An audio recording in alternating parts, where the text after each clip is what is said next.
नमस्कार मित्रों, क्या आपने कभी खुद से यह सवाल पूछा है, मैं कौन हूँ? यह एक साधारण प्रश्न नहीं, बल्कि वह रहस्यमयी दरवाज़ा है जो आपकी असली पहचान तक पहुँचने का रास्ता दिखाता है। क्या आप यह शरीर जो एक दिन समाप्त हो जाएगा, या फिर यह 5 इंद्रियाँ जो हमें इस संसार का अनुभव कराती हैं?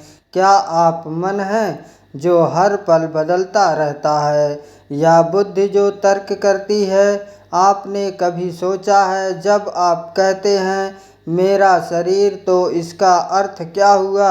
यह कि आप शरीर के मालिक हैं, ना कि शरीर। तो फिर आप कौन हैं? चलिए इसे समझने के लिए एक पल रुकते हैं।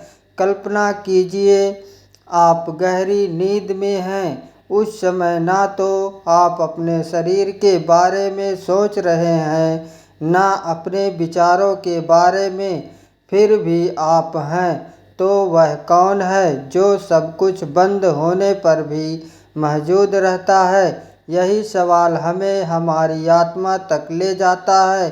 पुराने समय की बात है, एक ऋषि जंगल में आत्मज्ञान की खोज में गए। उन्होंने वर्षों तक तपस्या की, लेकिन सवाल वही रहा, मैं कौन हूँ? एक दिन उन्होंने ध्यान करते हुए महसूस किया कि वह शरीर से अलग हैं। उन्होंने जाना कि शरीर तो सिर्फ एक वस्त्र है जो आत्मा का धारण किया गया है।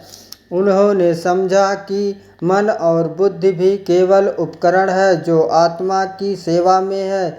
यह समझने के लिए ज़रूरी है कि हम बार बार इस प्रश्न पर ध्यान दें। एक बार आंख बंद करके खुद से पूछें, मैं कौन हूँ?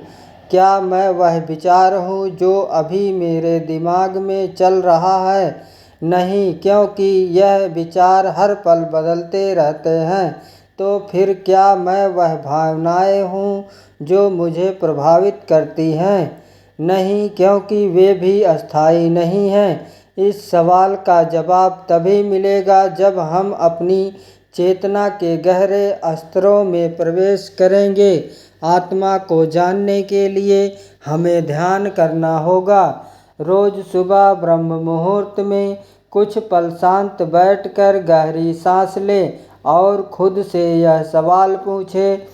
शुरुआत में कुछ नहीं दिखेगा, मन भटकने लगेगा, लेकिन धीरे धीरे एक दिन ऐसा आएगा जब सब कुछ स्पष्ट होगा। विज्ञान भी अब यह मानने लगा है कि चेतना मस्तिष्क और शरीर से परे है। न्यूरोसाइंस कहता है कि हमारे विचार और भावनाएं मस्तिष्क की गतिविधियां हो सकती हैं, लेकिन चेतना एक अलग आयाम है। ध्यान के माध्यम से हम इस चेतना को महसूस कर सकते हैं। आत्मा को समझने के लिए आपको खुद को बाहरी पहचान से अलग देखना होगा। गीता में श्री कृष्ण कहते हैं, तुम ना यह शरीर हो, ना यह मन हो। मन तुम तो शुद्ध आत्मा हो। जब आप यह समझ जाते हैं तो आपके जीवन में एक अद्भुत परिवर्तन होता है। कल्पना कीजिए कि आप एक आकाश हैं, आपके भीतर बादल हैं और चले जाते हैं। यह बादल आपके विचार और भावनाएं हैं, लेकिन आकाश हमेशा स्थिर रहता है। यह आकाश ही आपकी आत्मा है। इसे कोई हिला नहीं सकता, इसे कोई बदल नहीं सकता। अब सवाल है, इस सत्य को अपने जीवन में कैसे लाएं? सबसे पहले रोज ध्यान करें। यह ध्यान केवल बैठने का अभ्यास नहीं, बल्कि आत्मा के साथ जुड़ने का माध्यम है। दूसरे दिन में कुछ पल निकालें और खुद से यह सवाल करें, मैं कौन हूँ? यह सवाल आपको हर दिन गहराई में ले जाएगा। जीवन में जितनी भी समस्याएं हैं, उनका समाधान इसी प्रश्न में छिपा है। क्योंकि जब आप जान जाते हैं कि आप आत्मा, तो आपको पता चलता है कि बाहरी दुनिया की घटनाएं केवल एक नाटक है। असली आनंद और शांति आपकी आत्मा में ही है। बहुत समय पहले की बात है, हिमालय की तलहटी में एक छोटा सा गांव था जहां लोग प्रकृति के साथ शांति से जीवन व्यतीत करते थे। उसी गांव में रहने वाले एक युवा का नाम आर्यन था। आर्यन बचपन से ही बहुत जिज्ञासु था। उसने हमेशा दुनिया और अपने अस्तित्व के बारे में गहरे सवाल पूछे। उसका सबसे बड़ा सवाल था, मैं कौन हूँ। वह जब भी मैं अपने माता पिता, गांव के बुजुर्गों या गुरुकुल के शिक्षकों से यह सवाल पूछता, वे उसे अलग अलग जवाब देते। कोई कहता तुम इस शरीर हो, तो कोई कहता तुम अपने कर्म हो। लेकिन आर्यन को यह जवाब संतोषजनक नहीं लगते। उसे हमेशा लगता कि इन जवाबों के पीछे कोई गहरी सच्चाई छिपी है जिसे कोई समझा नहीं पा रहा। एक दिन आर्यन ने तय किया कि वह अपने इस सवाल का उत्तर खोजने के लिए गांव छोड़ देगा। उसने अपनी यात्रा शुरू की और हिमालय की ओर निकल पड़ा। रास्ते में उसे तरह तरह के लोग मिले, कुछ साधु, कुछ व्यापारी और कुछ तपस्वी, लेकिन किसी के पास उसके सवाल का स्पष्ट जवाब नहीं था। अपनी यात्रा के दौरान आर्यन एक पर्वत की छोटी चोटी पर स्थित एक आश्रम पहुंचा। वहाँ एक योगी ध्यान में लीन थे। आर्यन ने उनके पास जाकर अपना सवाल पूछा, महात्मा जी, मैं कौन हूँ। योगी ने अपनी आंखें खोली और मुस्कुराते हुए कहा, बेटा, यह सवाल जितना सरल है उतना ही गहरा। इसका उत्तर तुम्हें अपने भीतर खोजने की ज़रूरत है। योगी ने आर्यन को ध्यान का अभ्यास करने की विधि सिखाई और कहा, जब तुम अपने विचारों से परे जाकर शांत हो जाओगे तब तुम्हें उत्तर मिलेगा। आर्यन ने ध्यान करना शुरू किया, लेकिन जैसे ही वह ध्यान में बैठता उसका मन भटकने लगता। उसे कभी अपने घर की याद आती, कभी अपने सवाल का उत्तर जानने की अधीरता उसे परेशान करती। योगी ने उसे समझाया, तुम्हारा मन एक चंचल बंदर की तरह है। इसे शांत करना आसान नहीं, लेकिन असंभव भी नहीं। धैर्य रखो। ध्यान की कठिनाइयों के बीच आर्यन ने महसूस किया कि उसे अपने सफ़र को आगे बढ़ाना चाहिए। वह आश्रम छोड़कर नीचे की ओर चल पड़ा। रास्ते में उसे एक व्यापारी मिला जो बहुत धनी था। व्यापारी ने आर्यन से उसकी यात्रा का कारण पूछा। आर्यन ने अपना सवाल दोहराया, मैं कौन हूँ। व्यापारी हंसते हुए बोला, तुम्हें यह सवाल पूछने की ज़रूरत ही क्यों है। जीवन का असली उद्देश्य धन कमाना और सुख प्राप्त करना, यही तुम्हारी पहचान है। लेकिन आर्यन इस जवाब से सहमत नहीं हुआ। उसने व्यापारी से पूछा, अगर धन ही सब कुछ है तो आप इतने असंतुष्ट क्यों लगते हो हैं। आपके पास सब कुछ है, फिर भी आपको शांति क्यों नहीं। व्यापारी आर्यन के सवाल पर चुप हो गया। आर्यन ने समझा कि भौतिक सुख उसे उसके सवाल का उत्तर नहीं दे सकते। आर्यन आगे बढ़ा और एक घने जंगल में पहुंचा। वहां उसने एक तपस्वी को देखा जो अकेले ध्यान में लीन था। तपस्वी की आंखों में गहरी शांति थी। आर्यन ने उनके पास जाकर वही सवाल पूछा। तपस्वी ने मुस्कुराते हुए कहा, तुम्हारा सवाल बहुत महत्वपूर्ण है, लेकिन इसका उत्तर तुम्हें अनुभव से मिलेगा, ना कि शब्दों से। तपस्वी ने आर्यन को एक कहानी सुनाई। बहुत समय पहले एक राजा था जो अपने राज्य के हर कोने में यही सवाल पूछता फिरता था, मैं कौन हूँ। एक दिन उसे एक साधु ने कहा, तुम केवल अपने शरीर या मन नहीं हो, तुम वह आत्मा हो जो सब कुछ देखती है। लेकिन इसे जानने के लिए तुम्हें अपने सभी धारणाओं को छोड़ना होगा। आर्यन को इस कहानी से प्रेरणा मिली। उसने तपस्वी से पूछा, मैं अपनी धारणाएं कैसे? तपस्वी ने कहा, तुम्हें खुद को दृष्टा बनाना होगा। हर विचार, हर भावना और हर अनुभव को देखो, लेकिन उनसे जुड़ मत। आर्यन ने तपस्वी की सलाह मानी और अपनी यात्रा जारी रखी। वह गहरे जंगल में पहुंचा, जहां उसने एक गुफा में बैठकर ध्यान करना शुरू किया। दिन, हफ्ते और महीने बीत गए। एक दिन ध्यान के दौरान उसने अचानक महसूस किया कि वह अपने शरीर, मन और विचारों से अलग है। उसे एक गहरा एहसास हुआ, मैं केवल यह शरीर नहीं हूँ, मैं केवल यह विचार भी नहीं हूँ, मैं वह चेतना हूँ जो सब कुछ देखती है। मैं वह शुद्ध आत्मा हूँ जो ना जन्म लेती है और ना मरती है। जब कोई यह समझ जाता है कि मैं कौन हूँ, तो उसके जीवन में एक बड़ा परिवर्तन होता है। यह ज्ञान केवल आत्मा को जानने का नहीं, बल्कि जीवन के हर पहलू को गहराई से समझने का दरवाज़ा है। आत्मबोध के बाद अगला प्रश्न स्वाभाविक रूप से आता है, हम यहाँ क्यों? हमारा मुख्य उद्देश्य क्या है? जीवन के उद्देश्य को समझने के लिए सबसे पहले यह देखना होगा कि यह संसार क्या है। यह जगत हमें हर पल आकर्षित करता है।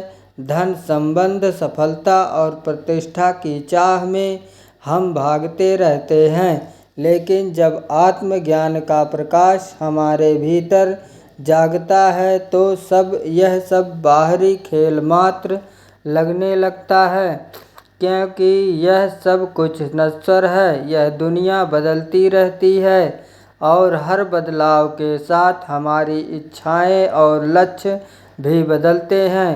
परम सत्य यह है कि जीवन का उद्देश्य बाहरी चीज़ों में नहीं, बल्कि उस आंतरिक चेतना में छिपा है जिसे हमने अब तक अनदेखा किया है। आत्मबोध के बाद हमें यह समझ में आता है कि हमारा असली उद्देश्य दो स्तरों पर स्वयं को जानना और उस ज्ञान को कर्म और प्रेम के माध्यम से प्रकट करना। जब आप अपने मैं को समझते हैं, तो सबसे पहली चीज़ तो आप महसूस होती है, वह यह है कि आप इस जगत से अलग नहीं हैं। आप और यह ब्रह्मांड एक है। जो चेतना आपके भीतर है, वही हर जीव, हर वृक्ष, हर पत्थर में है। जीवन का मुख्य उद्देश्य इस एकता का अनुभव करना और इसे अपने जीवन में जीवंत बनाना। इसके 3 चरण हैं। पहला चरण, अपने भीतर गहराई तक जाना। आत्मबोध कोई स्थिर स्थिति नहीं, बल्कि एक निरंतर यात्रा है। ध्यान, स्वविचार और सच्चे ज्ञान के माध्यम से आप अपनी चेतना को विस्तार देते हैं। जैसे जैसे यह विस्तार होता है, आप यह महसूस करते हैं कि आप केवल अपने व्यक्तिगत जीवन तक सीमित नहीं हैं। आपका अस्तित्व इस पूरी सृष्टि से जुड़ा हुआ है। दूसरा चरण है सेवा और प्रेम। जब आप यह समझ जाते हैं कि हर जीवात्मा का ही अंश है, तो आपके भीतर प्रेम का समुद्र उमड़ने लगता है। यह प्रेम केवल किसी व्यक्ति, परिवार या मित्रों तक सीमित नहीं रहता, यह अनंत हो जाता है। आप यह महसूस करते हैं कि हर प्राणी आपके ही जैसे है। आत्मा का अंश शुद्ध चेतना इस प्रेम को प्रकट करने का सबसे सुंदर माध्यम सेवा है। सेवा का अर्थ बिना किसी स्वार्थ के दूसरों की भलाई करना।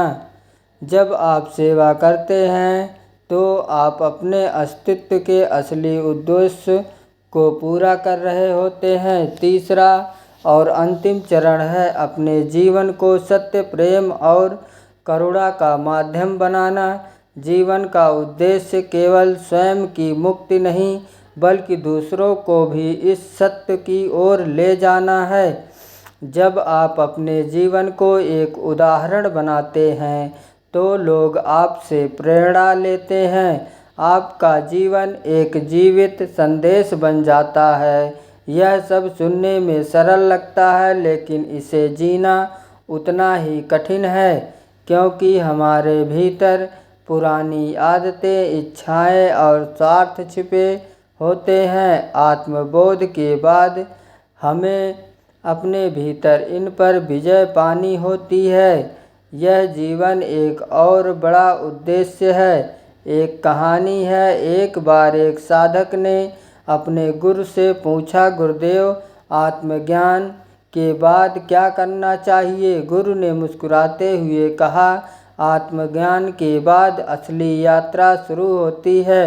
अब तुम्हें यह समझना होगा कि तुम केवल अपने लिए नहीं बल्कि इस पूरे जगत के लिए हो। जो सत्य तुम्हें मिला है उसे हर किसी के साथ बांटने का समय आ गया है। साधक ने पूछा, लेकिन मैं यह कैसे कर सकता हूँ? गुरु ने उत्तर दिया, प्रेम और कर्म के माध्यम से। जीवन का उद्देश्य यही है कि हम अपने भीतर छिपे सत्य को प्रकट करें और उसे इस संसार में व्यक्त करें। यह व्यक्ति केवल हमारे कर्मों के माध्यम से हो सकता है। हमारे हर कार्य में सत्य, प्रेम और करुणा लगनी चाहिए। जब आप यह समझ जाते हैं तो आपका हर पल एक तपस्या बन जाता है। आप जो भी करते हैं उसमें आत्मा की झलक होती है, चाहे वह खाना बनाना हो, किसी की मदद करना हो या सिर्फ मुस्कुराना हो। हर कार्य एक साधना बन जाता है। अंत में यह समझना जरूरी है कि जीवन का उद्देश्य कोई स्थिर चीज नहीं बल्कि एक यात्रा है। यह यात्रा आत्मबोध से शुरू होती है और आत्मा के सत्य को हर क्षण प्रकट करने पर खत्म होती है। लेकिन यह अंत भी एक नई शुरुआत होती है, क्योंकि यह संसार एक खेल है और इस खेल का उद्देश्य आनंदित होकर खेलना है। जो लोग यह समझ लेते हैं वे कभी परेशान नहीं होते। वे जीवन के हर पल में शांति और आनंद का अनुभव करते हैं। तो जीवन का मुख्य उद्देश्य यही है, अपने भीतर के सत्य को जानना और उसे दुनिया के साथ साझा करना। यही जीवन का सबसे बड़ा सत्य है। प्रिय मित्रों, आज हमने जीवन के सबसे महत्वपूर्ण प्रश्नों पर विचार किया। मैं कौन हूँ और जीवन का मुख्य उद्देश्य क्या है? यह सवाल साधारण नहीं है। ये ऐसे प्रश्न हैं जो हर व्यक्ति को अपनी जड़ों तक ले जाते हैं। जब आप समझ जाते हैं कि आप केवल शरीर, मन या विचार नहीं हैं बल्कि शुद्ध आत्मा हैं, तो जीवन के मायने ही बदल जाते हैं। इस दुनिया की सारी उलझनें, सारी दौड़ भाग और सारे द्वंद्व केवल बाहरी दुनिया के भ्रम हैं। असली यात्रा तो अपने भीतर की है। जब आप जान जाते हैं कि आप आत्मा हैं, शाश्वत, अजर, अमर और आनंदमय, तो आपके जीवन का हर पल एक उत्सव बन जाता है। जीवन का उद्देश्य बाहरी चीज़ों में नहीं बल्कि उस आनंद और शांति में है जो आपके भीतर छिपी हुई है। यह उद्देश्य केवल आत्मज्ञान तक सीमित नहीं है। यह ज्ञान को कर्म, प्रेम और करुणा के माध्यम से दुनिया में प्रकट करने में है। तो मेरे प्रिय दर्शकों, अब समय है कि हम इस ज्ञान को केवल शब्दों तक सीमित ना रखें, इसे अपने जीवन में अपनाएं। खुद से पूछें, मैं कौन हूँ? इस सवाल का उत्तर खोजें, इसे महसूस करें और अपने जीवन को एक नई दिशा दें। यदि आज की यह चर्चा आपके दिल को छू जा गई हो तो इसे दूसरों के साथ साझा करें। यह ज्ञान जितना फैलता है उतना ही उजाला बढ़ता है। और हाँ, हमारे चैनल को सब्सक्राइब करें ताकि हम आपको ऐसी और गहन विषयों पर विचार करने का अवसर दे सकें। अंत में यही कहूँगा, आपकी आत्मा शुद्ध, असीम और दिव्य है। इसे जानें, इसे स्वीकारें और इसे पूरी दुनिया के साथ साझा करें। मैं आपको 5 मिनट का ओम मंत्र दे रहा हूँ, जिसके माध्यम से मैं कौन हूँ यानी स्वयं को पहचानने में आसानी होगी। और इस मंत्र के माध्यम से आप अंदर के सभी प्रश्नों को बड़े आसानी से ब्रह्म मुहूर्त के समय ध्यान में बैठकर अनुभव कर सकते हैं। जीवन का असली आनंद इसी में है।